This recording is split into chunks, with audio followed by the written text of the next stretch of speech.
Silakan duduk. Shalom, selamat pagi Bapak Ibu Saudara-saudara. Puji Tuhan, kita pagi ini ada di dalam kasih dan di dalam pemeliharaan Tuhan, sehingga kita boleh ada pagi hari ini sebagaimana ada kita karena berkat dan kemurahan Tuhan bagi kita. Mari saudara-saudara kita membuka Alkitab kita dan kita membacanya bergantian.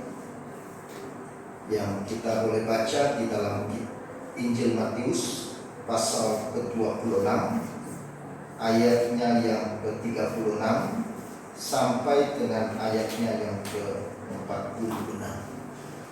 Kita membaca bergantian, saya ayat yang genap, saudara-saudara ayat yang ganjil sampai dengan ayat yang ke-46.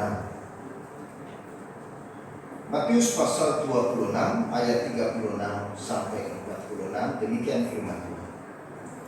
Maka sampailah Yesus bersama-sama murid-muridnya ke suatu tempat yang bernama Getsemani. Lalu ia berkata kepada murid-muridnya, "Duduklah di sini, sementara aku pergi ke sana untuk berdoa." Dan dia membawa Petrus dan Yohanes sekaligus sertanya. Maka mulailah ia merasa sedih dan gentar. Lalu katanya kepada mereka, "Hatiku sangat sedih, seperti mau mati rasanya. Tinggallah di sini dan berjaga-jagalah dengan aku." Maka ia menangis sedikit, lalu sujud dan berdoa katanya, "Ya Bapakku, jikalau sekiranya mungkin, biarlah cawan ini lalu daripadaku. Tetapi janganlah seperti yang kukehendaki, melainkan seperti yang Engkau kehendaki." Setelah itu ia kembali kepada murid-muridnya itu dan mendapati mereka sedang tidur.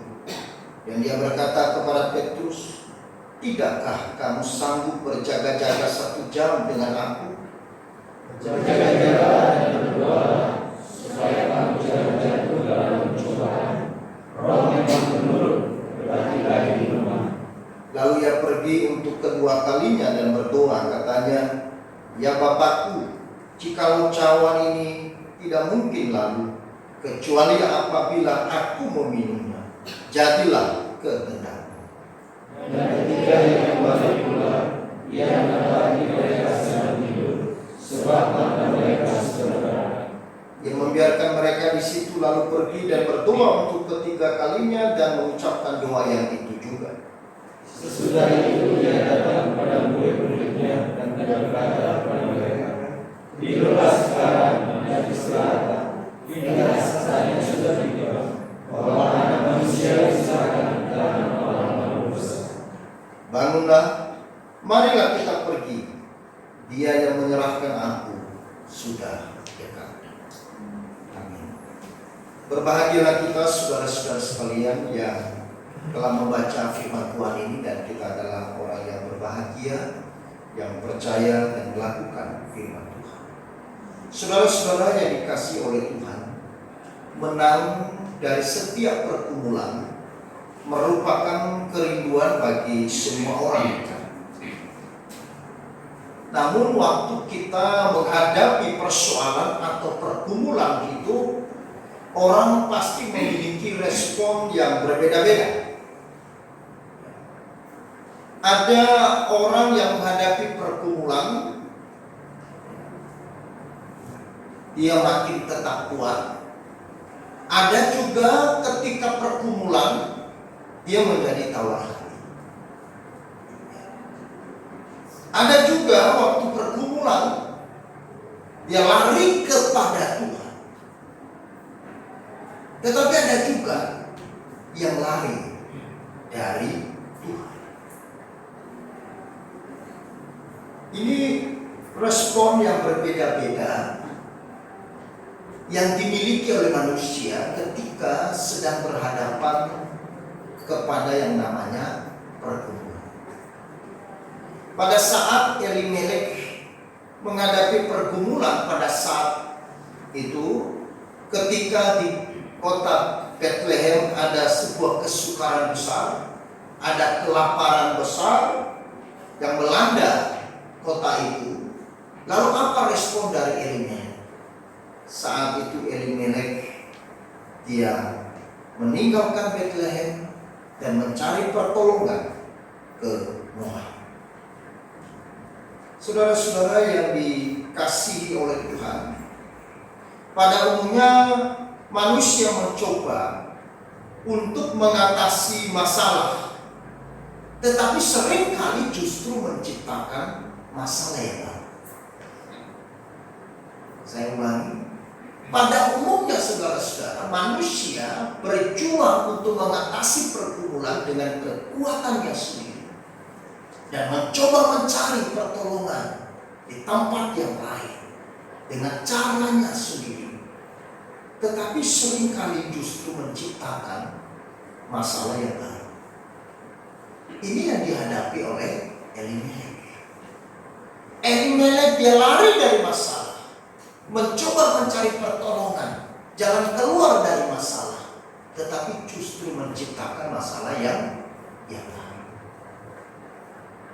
Saudara-saudara yang dikasihi oleh Tuhan, tetapi pagi ini kita belajar bagaimana Yesus menghadapi pergumulan yang amat berat di Taman Getsemani.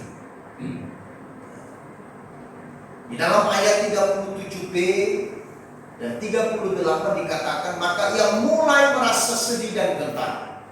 Itu di dalam bahasa Yunaninya, dalam frase bahasa Yunani dikatakan di situ saudara-saudara, ektambes tai, kai agemone. Ya, itu bahasa Yunani. Artinya apa saudara? Ini mengungkapkan suatu taraf tertinggi dari ketakutan dan penderitaan yang tanpa batas. Jadi di dalam ayat 37b yang tadi kita baca itu saudara-saudara, di situ dikatakan,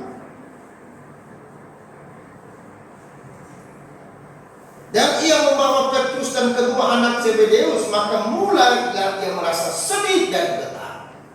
Sedih dan gentar ini, saudara-saudara, di dalam frase Yunaninya, ini adalah mengungkapkan kesedihan yang tertinggi. Bukan seperti kesedihan yang saudara bayangkan. Ya. Bukan kesedihan seperti anak-anak yang tidak dikasih permen. Bukan kesedihan seseorang yang kehilangan dompet. Bukan juga kesedihan seseorang yang kehilangan pacar atau kehilangan orang yang dikasihinya.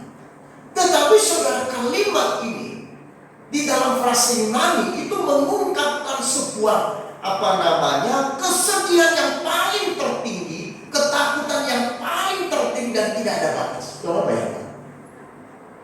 Maka ketika Yesus masuk di Taman Getsemani, ia sedang berhadapan dengan kesedihan yang amat sangat, ketakutan yang amat sangat, pergumulan yang amat sangat, yang melampaui pergumulan dari pergumulan yang ada, yang melampaui kesedihan dan kesedihan yang pernah ada, yang melampaui ketakutan dan ketakutan yang pernah ada, yang melampaui penderitaan dari penderitaan yang paling ada di Taman Getsemani. Di situ Yesus, saudara-saudara, yang merasakan sesuatu yang luar biasa. Dalam ayat 38 dikatakan, hatiku sangat pedih seperti mau mati rasanya. Itu artinya bahwa pergumulan yang begitu berat Kristus pun pernah alami. Kalau hari ini saudara berkata, Tuhan, kenapa aku ini terus bergumul? Kenapa aku ini terus susah? Kenapa aku ini terus meneteskan air mata? Dengan pergumulan-pergumulan yang ada. Saya mau katakan kepada saudara, jauh dari pergumulan Yesus mengalami pergumulan yang tidak ada batas, pergumulan yang melampaui segala kekuatan manusia. Itu yang dialami oleh Kristus. dan terbesar dalam sejarah manusia dan sejarah dunia kecuali pergumulan Kristus sewaktu dia masuk ke Taman Getsemani. Mengapa, saudara-saudara? Karena pergumulan Kristus itu bukan pergumulan atas permasalahan yang diciptakan oleh dunia. Pergumulan Kristus adalah bukan pergumulan dirinya sendiri karena dia berdosa, tetapi pergumulan yang melampaui batas yang dialami oleh Kristus itu, yang ditanggung oleh Kristus di Taman Getsemani, itu adalah pergumulan terhadap manusia yang berdosa. Dan kemarin di Komsel kita sudah belajar bahwa kita ini siapa? Kita ini adalah seterunya Allah. Kita adalah orang-orang yang memusuhi Allah di dalam pikiran, di dalam perasaan, di dalam tindakan, di dalam kehendak kita sehari-hari. Tetapi saudara-saudara, di dalam kitab Roma dikatakan, tetapi justru Allah menyatakan kasih-Nya kepada kita sewaktu kita pada posisi sebagai seteru. Allah menyatakan kasih-Nya kepada manusia bukan setelah manusia bertobat. Bukan setelah manusia, saudara-saudara, diubah. Pada umumnya manusia menyatakan kasih-Nya kepada sesamanya pada saat dia sudah bisa menerima orang itu. Betul atau tidak? Seseorang menerima cinta seseorang ketika dia sudah bersedia menerima orang itu. Seseorang menolong seseorang ketika dia menganggap orang itu saya harus tolong karena sekarang dia sudah baik. Kasih manusia, saudara-saudara, selalu disertai dengan sabar. Tetapi kasih Allah tanpa sabar. Dan kasih itulah yang dinyatakan kepada saudara dan saya. Amin. Kristus menerima saudara dan saya apa adanya, tanpa salah. Dan waktu kita masih di dalam dosa, waktu kita masih seteru dengan Allah dan memusuhinya di dalam hati, Allah justru datang ke dalam hidup. Untuk apa? Untuk memati di atas kayu salib. Ini yang membuat Kristus yang adalah Tuhan, Kristus yang suci, yang tidak ada dosa, yang harus berhadapan dengan pergumulan yang berat, menanggung seluruh dosa manusia, bukan satu manusia, seluruh dosa manusia, supaya manusia beroleh hidup yang kekal, supaya manusia yang harusnya dibinasakan beroleh anugerah kemuliaan. Saudara-saudara yang dikasihi oleh Tuhan, itulah alasannya kenapa pergumulan Kristus di Taman Getsemani adalah pergumulan yang melampaui batas, pergumulan yang tiada tara, pergumulan yang begitu luar biasa, begitu berat, bahkan terberat dan terbesar di dalam sepanjang sejarah manusia. Saudara-saudara, namun dalam pergumulan yang terberat itu, Kristus mampu melewatinya dengan sebuah kemenangan, dan tentunya adalah sebuah teladan yang patut kita belajar. Bagaimana kita harus menang terhadap pergumulan. Walaupun pergumulan itu begitu berat, tetapi pada akhirnya Kristus menang atas pergumulan. Tentunya saudara, kita mau belajar untuk menjadi orang-orang yang menang atas pergumulan, bukan?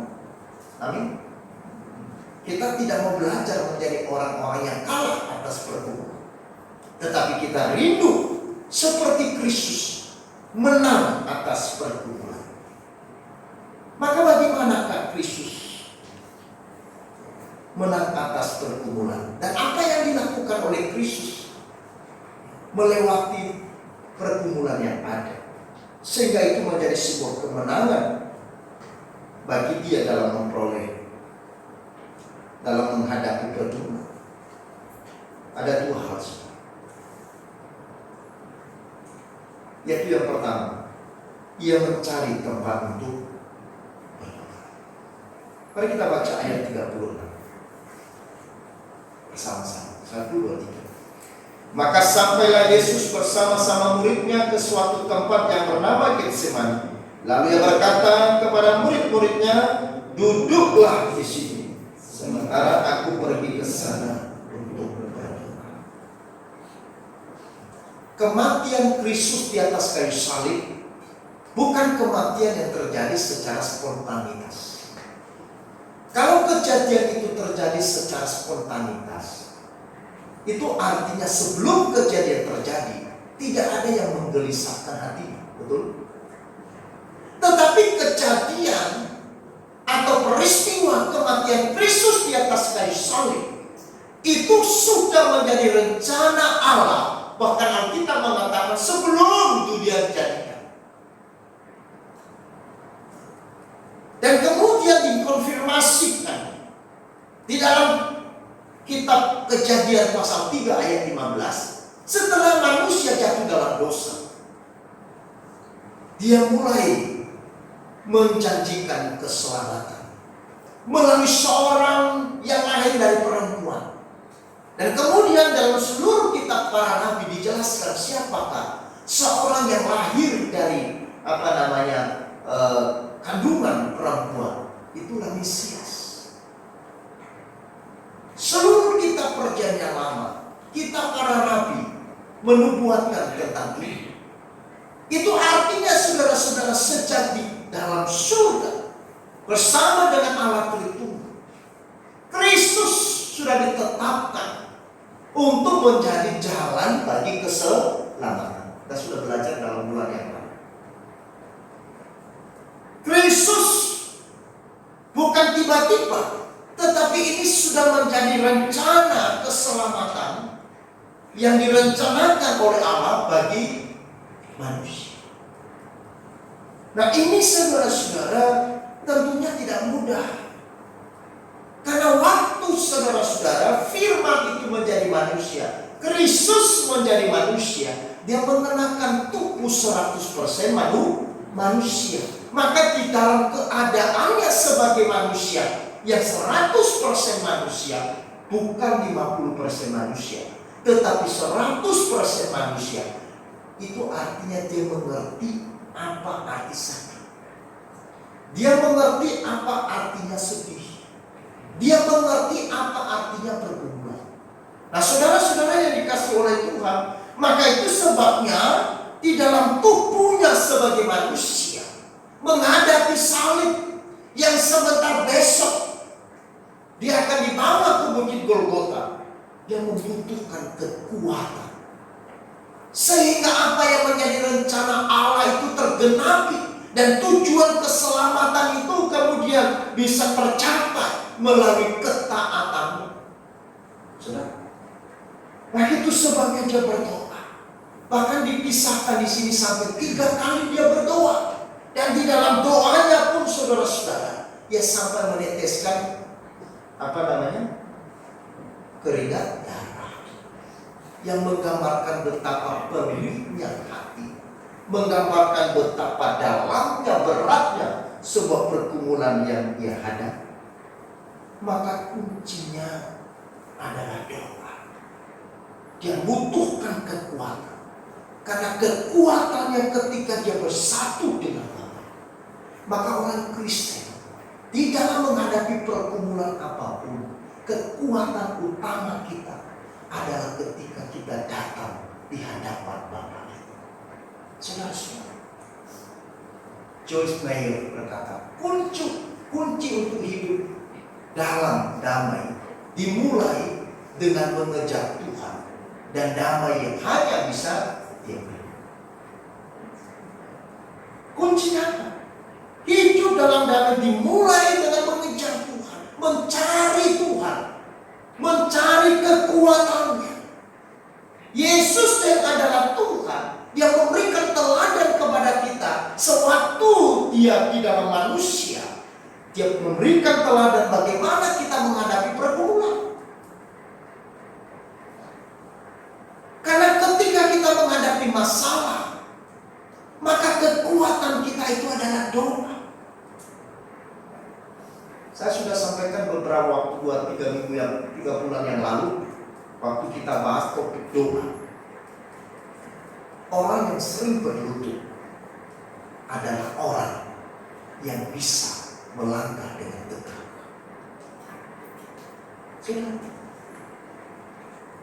Doa adalah kekuatan yang besar yang boleh kita hadapi saudara-saudara dalam setiap masalah. Karena tidak ada kekuatan, maka waktu kita menghadapi pergumulan, kita lari kepada Tuhan. Mungkin kita lari dengan terseok-seok. Mungkin kita lari kepada Tuhan dengan tetesan air mata. Tetapi yang jelas arahnya kepada Tuhan. Jangan sebaliknya. Ketika kita menghadapi pergumulan, kita lari daripada Tuhan. Karena waktu kita lari daripada Tuhan, mungkin waktu kita lari kita masih punya kekuatan, tetapi lama-lama kita akan kehabisan kekuatan. Tetapi orang yang lari daripada Tuhan, waktu dia datang kepada Tuhan, mungkin dia tidak punya kekuatan lagi. Bahkan melangkah pun sudah tidak bisa. Dia terseok-seok, tetapi semakin dia dekat dengan Tuhan, dia makin mendapatkan kekuatan yang baru. Amin. Itulah yang dilakukan oleh Yesus. Dan itulah rahasianya. Bagaimana manusia, bagaimana kita menang terhadap pergumulan. Yang kedua, Yesus menang terhadap pergumulan yang terberat dan terbesar itu karena ia taat kepada kehendak. Ayat 42. Saya ajak kita untuk baca bersama-sama. Kita baca 1, 2, 3. Lalu ia pergi untuk kedua kalinya dan berdoa, katanya, "Ya Bapakku, jikalau cawan ini tidak mungkin lalu, kecuali apabila aku meminumnya, jadilah kehendak." Jadilah kehendak. Saudara-saudara, Kristus percaya kepada kehendak Bapa. Karena percayanya kepada kehendak Bapaknya, maka dia harus taat kepada kehendak Bapa. Kenapa manusia sulit taat kepada kehendak Tuhan? Karena tidak percaya kepada kehendak Tuhan. Kita lebih percaya kepada kehendak kita sendiri. Maka ketika kita sebagai orang percaya mengatakan aku percaya kepada Tuhan, itu artinya saudara-saudara mengandung arti begini. Percaya atau iman itu adalah percaya kepada kehendak Allah. Orang yang percaya Tuhan artinya percaya kepada kehendak Allah dalam hidupnya. Percaya kepada Tuhan tetapi tidak percaya kepada kehendak Allah, itu bukan orang percaya.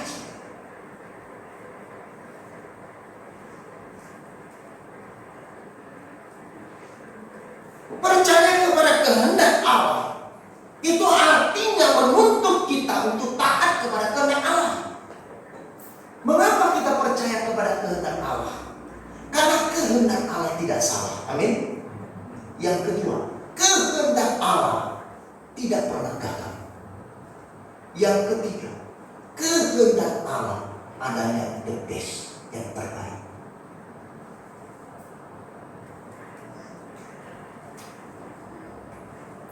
Saudara-saudara, Gus Dur pernah ditanya, "Gus, apa kunci bahagia Gus Dur?"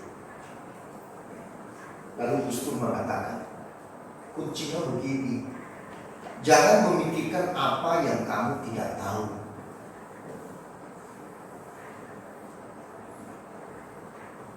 Kemudian ditanya lagi, kalau yang kita tahu Gus, bagaimana? Lah, kalau sudah kamu tahu, ngapain dipikirin?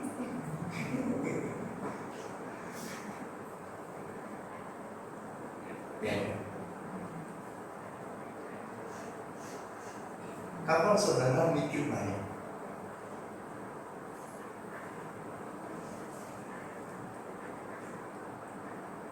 Ketika saudara memikirkan yang saudara tidak tahu kan? Kapan saudara terlalu khawatir? Kapan saudara stres?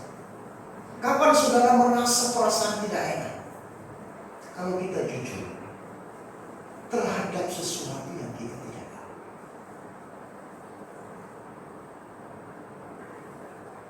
Makanya waktu murid-muridnya, saudara-saudara, memikirkan segala macam hal. Bagaimana nanti engkau datang kedua kali? Langsung Yesus mengatakan, jangan gelisah hatimu. Percaya kepadaku, percaya kepada Allahmu. Di rumah Bapakku banyak tempat tinggal. Sebab aku pergi ke sana untuk menyediakan tempat bagimu.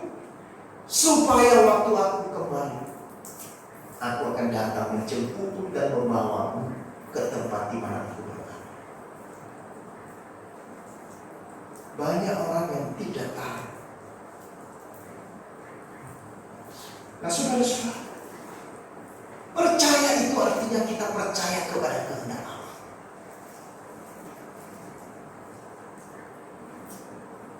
Sadrak, Mesak, dan Abednego, waktu mereka melanggar titah raja, maka konsekuensi dari ketidaktaatan mereka kepada titah raja untuk menyembah kepada kaisar mengakibatkan mereka harus apa? Dibuang ke dalam perapian yang menyala-nyala. Tetapi luar biasa, saudara. Sadrak, Mesak, dan Abednego, bahkan termasuk Daniel, mereka tidak gentar terhadap itu. Karena apa? Karena Daniel, Sadrak, Mesak, dan Abednego percaya kepada kehendak Allah. Bahkan ketika raja itu datang di hadapan mereka dan berkata, sekarang saya memberikan kamu kesempatan untuk menyembah, dan kamu akan dibebaskan dari hukuman ini. Apa jawab mereka? Ya Tuanku, ya Raja. Kalau sekiranya Tuhan yang aku sembah menghendaki aku masuk ke dalam perapian, biarlah itu menjadi kehendak. Tetapi kalau Allahku dan Tuhanku tidak menghendaki aku mati di dalam perapian, meskipun aku dilemparkan ke dalam perapian, aku tidak akan mati.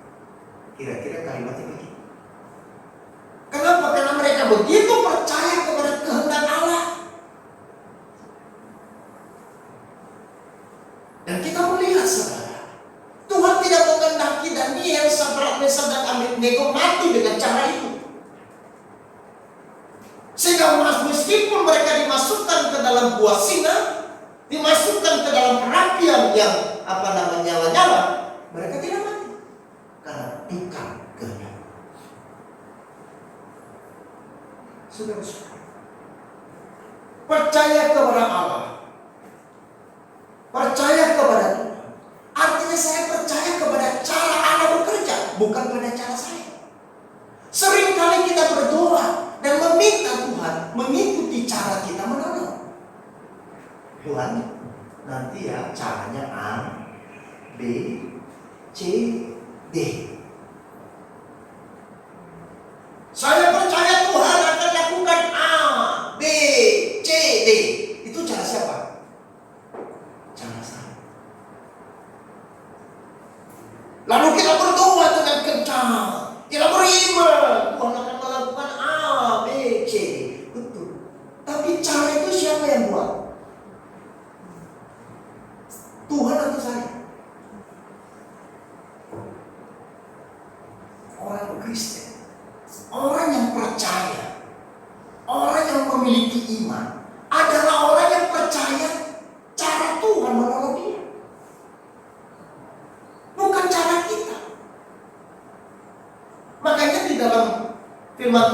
mengatakan jalan Tuhan bukanlah jalan, rancangan Tuhan bukanlah rancangan.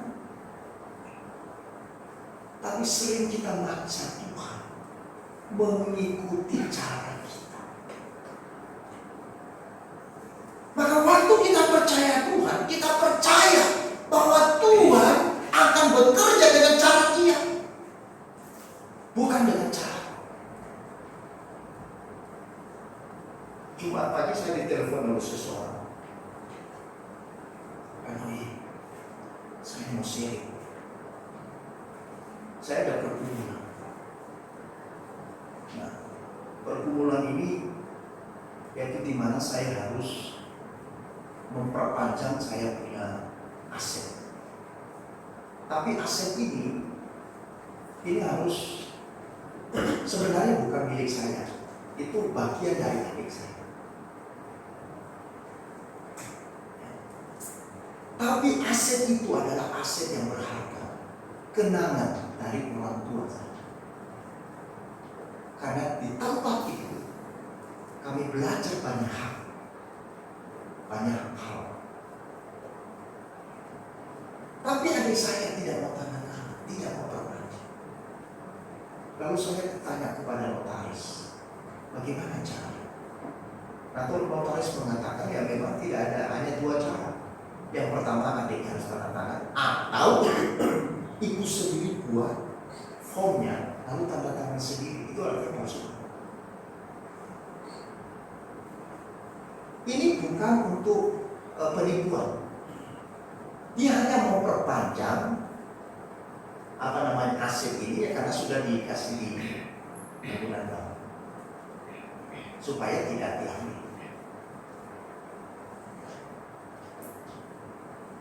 Akhirnya waktu itu dia melakukan itu.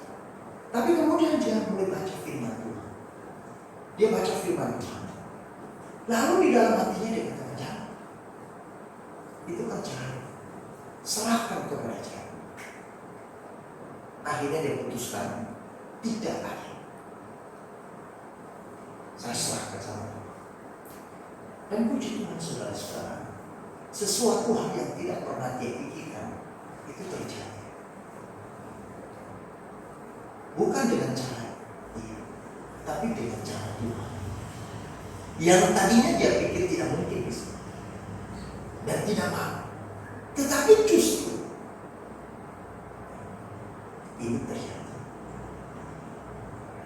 Saudara, percaya pada Tuhan itu artinya kita percaya waktu Tuhan. Amin. Kita percaya waktu Tuhan menolong.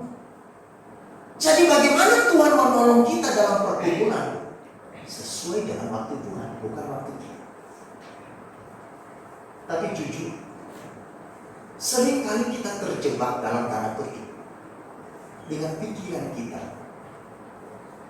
bahwa waktu Tuhan menolong bagi kita adalah waktu yang terbaik adalah sebelum segala sesuatu terjadi. Saudara, saya sempat katakan di doa panitia di Senin yang lalu juga bagian ini. Saudara masih ingat kisah di mana Tuhan Yesus disampaikan oleh Maria dan Marta, saudara Lazarus, bahwa adiknya Lazarus sedang sakit. Dan Yesus waktu itu sedang di luar kota. Lalu kemudian Yesus mendengar kabar itu, lalu dia kemudian pergi ke sana. Tetapi di dalam dia pergi, dia menunda-nunda. Lalu waktu dia sampai ke rumah duka, yaitu Maria dan Marta, Lazarus di mana? Lazarus sudah dikubur. Sudah berapa hari? 4 hari sudah dalam kuburan. Maka waktu Yesus memasuki kampung di mana Maria dan Marta tinggal, Maria keluar bergegas, "Guru, mengapa engkau datang lagi? Tak usah repot-repot datang. Toh adikku yang aku sayang sudah mati dan sudah dikubur. Tidak ada gunanya lagi, Guru. Bagi Maria dan Marta, waktu Tuhan terlambat. Betul atau tidak? Kalau saudara dan saya seperti Maria, kita memahami waktu Tuhan yang tepat itu kapan? Bukankah kita setuju dan berpikir seperti Maria dan Marta berkata bahwa waktu Tuhan yang tepat itu waktunya sebelum dia mati? Langsung Yesus datang. Waktu misalkan dia tinggal 1-2 nafas, tiba-tiba Yesus datang. Lalu itu yang kita pikir waktunya Tuhan.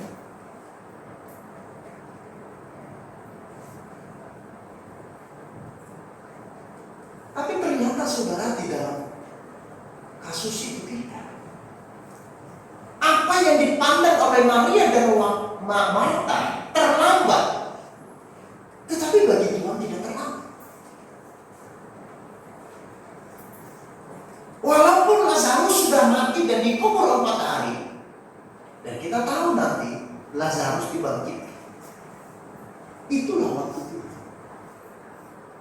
Seringkali kita menjadi kecewa dan marah kepada Tuhan karena Tuhan tidak melakukan seperti waktu kita. Iya kan? Seperti teman-teman. Ini sudah laksminya. Kalau ini yang ditebus ini biar bisa selesai. Nah saudara-saudara, kita harus percaya waktu Tuhan meskipun lewat.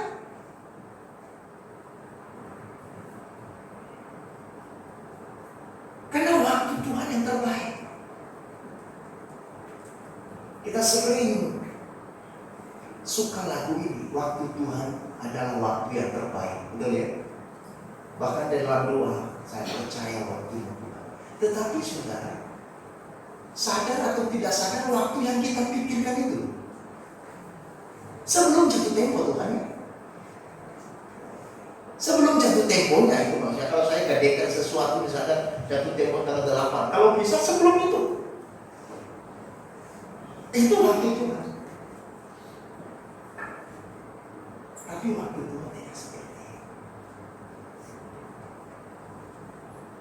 Makanya tidak mudah menjadi orang percaya. Orang percaya itu bukan orang yang mudah. Orang yang beriman kepada Kristus bukan orang yang mudah dan gampang. Karena percaya kita bukan percaya simsam lagi. Seringkali diajarkan hal-hal yang tidak benar, saudara-saudara. Kamu percaya Yesus langsung simsalabim.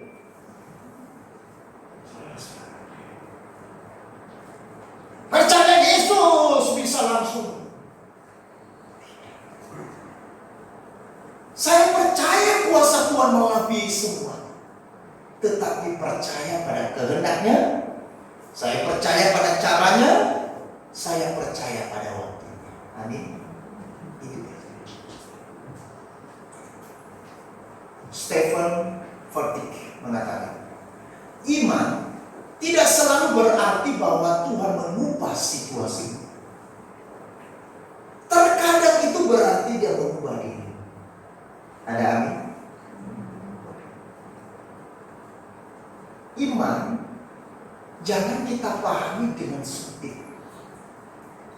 Iman jangan kita definisikan bahwa percaya Tuhan yang mampu mengubah situasi. Kadang-kadang situasi itu dibiarkan ada, tetapi yang diubah adalah diri kita. 40 tahun orang Israel di padang gurun, minggu yang lalu kita sudah bahas. Kenapa Tuhan tidak singkirkan padang gurun? Apakah Tuhan tidak mampu menyingkirkan pergumulan di padang gurun?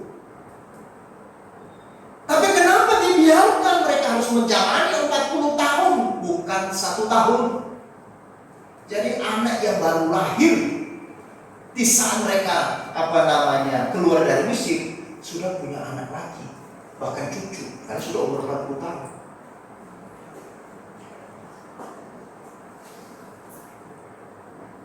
Waktu berangkat oha. Di padang gurun udah melewat.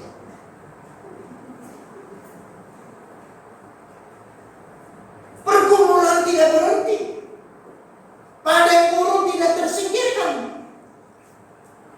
Padang gurun dibiarkan Tuhan terus ada. Pergumulan masalah dibiarkan terus ada. Tetapi Tuhan sedang mengubah siapa? Bukan situasi, tapi Dia sedang mengubah umat Israel. Bagaimana mereka menghadapi pergumulan. Dia mengubah cara berpikir mereka untuk menghadapi pergumulan. Saudara-saudara, kadang Tuhan bisa mengubah pergumulan itu, tapi kadang Tuhan juga mengubah kita menghadapi pergumulan. Maka jika sekiranya pergumulan masih ada, mungkin itu berarti Tuhan sedang mengubah saya, sehingga saya punya cara berpikir bagaimana menghadapi pergumulan.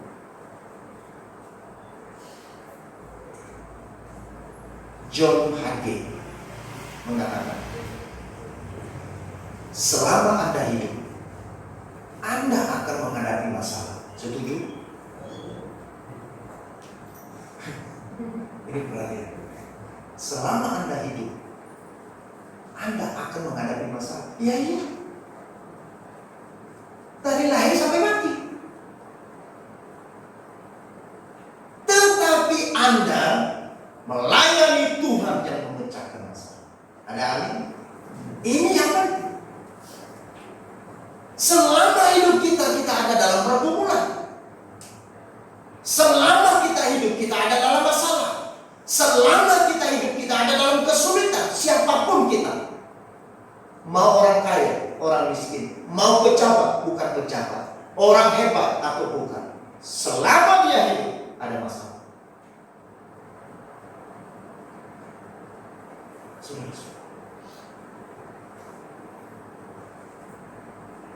Tetapi Anda dan saya percaya dan melayani Tuhan yang memecahkan masalah. Artinya apa? Pergumulan-pergumulan boleh hadir di sepanjang jalan kita, tetapi kita bersama dengan Tuhan. Amin. Kita bersama dengan Yesus yang memecahkan masalah. Maka hadapilah pergumulan dengan kekuatan di dalam Kristus. Seperti Yesus mengajarkan kita bagaimana Ia menang terhadap pergumulan yang berat. Ia mencari Tuhan. Ia lari kepada Bapa melalui doa. Dan yang kedua, Ia taat kepada kehendak Allah. Taatilah Tuhan. Taatilah firman Tuhan. Meskipun di dalam pergumulan. Karena pada akhirnya kita akan menjadi pemenang.